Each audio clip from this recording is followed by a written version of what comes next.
A press briefing is set to take place at this hour after that explosion on Bree Street in the Johannesburg CBD earlier this evening. It's unclear what caused the explosion as yet, but we're hoping to get more information at this press briefing. Until it starts, however, let's cross to Heidi Jakos, our reporter, who was in the CBD for a couple of hours shortly after that explosion took place, and of course is now keeping tabs on when and if that briefing will take place anytime soon. Heidi, when you were in the CBD, we saw a scene with Panyaza Lesufi, the mayor of Johannesburg, and then we heard from Floyd Brink, the city manager, who spoke about setting up a joint ops centre at Mary Fitzgerald Square, if that's what I understood correctly from that get-together and briefing that they held right on the scene at Bree Street. What have you seen of this ops centre, and what more information can you give us there from your vantage point? As we does. Yes, so we do understand that there is a command centre that has been established here at the Mary Fitzgerald Square. That was, of course, communicated to us by the Premier of Gauteng Panyaza Lesufi. We do understand that there's a briefing expected at around 10:30 this evening, so in about 15 minutes. We do understand from the police at the moment that they are preparing to, of course, have this press briefing. You have all officials on scene at the moment, Marcel, so you, of course, have the Premier. I've even seen the Provincial Police Commissioner, Elias Mawela, a number of MCs, possibly MECs as well. So it is, of course, all hands on deck, as we've just heard this police officer indicating, because they really need to get to the bottom of what's happened and how serious and volatile the situation actually is.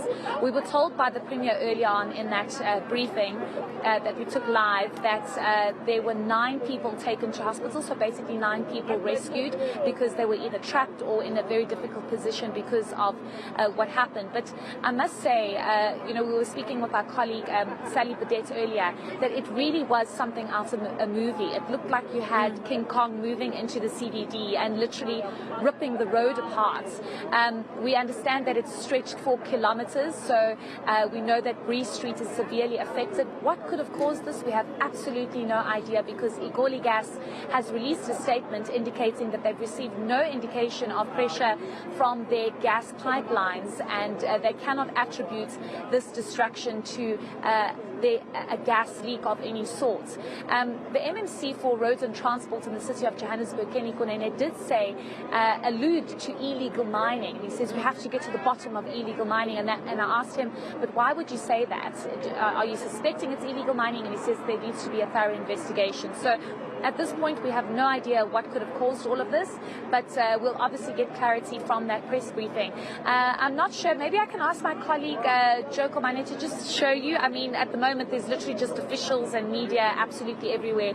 And we do know that at this point, they are just briefing and just trying to get a clearer sense as to what's going on. We'll obviously get more details when that briefing is expected to start at 10:30. Just a quick note as well, Marcel, we did see Isaac Mangena here from City Power, and he did allude to us that they have of course, switched off the electricity in the areas. So Braamfontein, we also know Mayfair, and a number of other areas have also been switched off. I wish I could see him to just double check the areas, but I don't spot him at this point. But the electricity has been switched off in the area, which makes sense, because they obviously want to ensure that there is no mixture of electricity, water and gas, because we did see water pipes also that seems to have burst because of what happened to the road.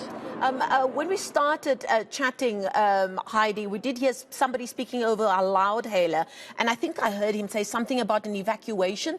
Do we have official confirmation that that street or the buildings on that affected part of Bree Street has indeed been evacuated? From where you've been standing, can you see any movement of people? There's talk of perhaps in what direction people would move if they did try and find a place of safety. Have you had any more information in that regard? Yes, we can confirm that people were asked to evacuate their apartments, especially on Bree Street, the area that was severely affected by, I don't know what to call it, the explosion or just the serious damage to the road. We do know that people were asked to leave. People were asked to evacuate. We had seen a number of people actually moving with their belongings. We spoke to a number of people as well that were told to evacuate their apartment blocks because the big issue here, Marcel, is that we don't know how sound the infrastructure is. We don't know how stable the infrastructure is and whether or not any further, if there's a second impact, because at this point we don't even know what it is. If there's a second impact, if it's going to be detrimental to the infrastructure, so the buildings. There's a lot of apartment blocks on Bree Street, very, very busy street. So people were asked to evacuate. What's interesting, though, is that when we left that area, because we're no longer at Bree Street, we're at the command center at Mary Fitzgerald Square, people were starting to gather and getting closer and closer to that hole in the road, in the one part of the road, and taking videos and photos, and there was definitely a gas smell in the air and water pipes that had burst. Why they weren't asked to move away from that area, I'm not entirely sure, but we do hope that that situation has been brought under control. But people have been asked to evacuate. Where they are expected to go, I'm not entirely sure, because that's something that we'll have to, of course, have to ask the NMC for housing, or the NEC for housing, or the Premier himself, as to you asking people to evacuate, but where are they actually supposed to go? Yeah, and one would understand that the other question that needs to be asked is how many people are living in that part of the CBD, which we know has been an issue for those running the city to begin with. And the many questions being asked about the upkeep of those buildings itself, let alone the infrastructure around it. So lots of questions to be asked. And then the fact that they've switched off the electricity to what sounds like a pretty big part of the city of Johannesburg, again, raises questions and issues around security for those who are still trying to make their way around there. Yes, exactly. I must say, Marcel, just the energy of today was very off. And, when we heard about what was happening just after 5 o'clock, I mean, I received a frantic phone call from somebody that was on her way to Soweto and, received text messages to say there's something seriously happening in the CBD. They don't know what's going on, but it was a massive explosion. It was very loud. People giving us accounts of taxis literally flying in the air. When I was counting just on that Bree Street, one part of the stretch of the road, there were over 11 taxis that were literally lying either on their sides or on their heads, or just not, positioned properly because obviously what was going on.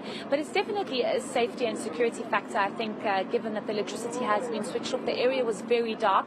But it is a safety measure that they have put in place, because you cannot switch the electricity on if you haven't established what caused this explosion or this eruption or whatever it might have been. And I think what's confusing everybody even more is the fact that you don't even know what this could have been attributed to, because Igoli Gas has come out to say, in actual fact, we have no idea what is going on here.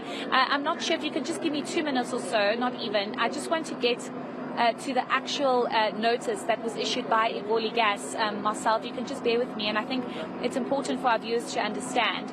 Igoli Gas has released a statement to say, important notice, Igoli Gas believes it's unlikely that the explosion in Bree Street, Johannesburg, was caused by a gas pipeline or leak. Our network has experienced no pressure loss, which indicates that the gas pipelines are intact, and our gas pipelines operate at extremely low pressure, providing safe gas supply. Initial reports have shown the collapse in the road to be mainly the center.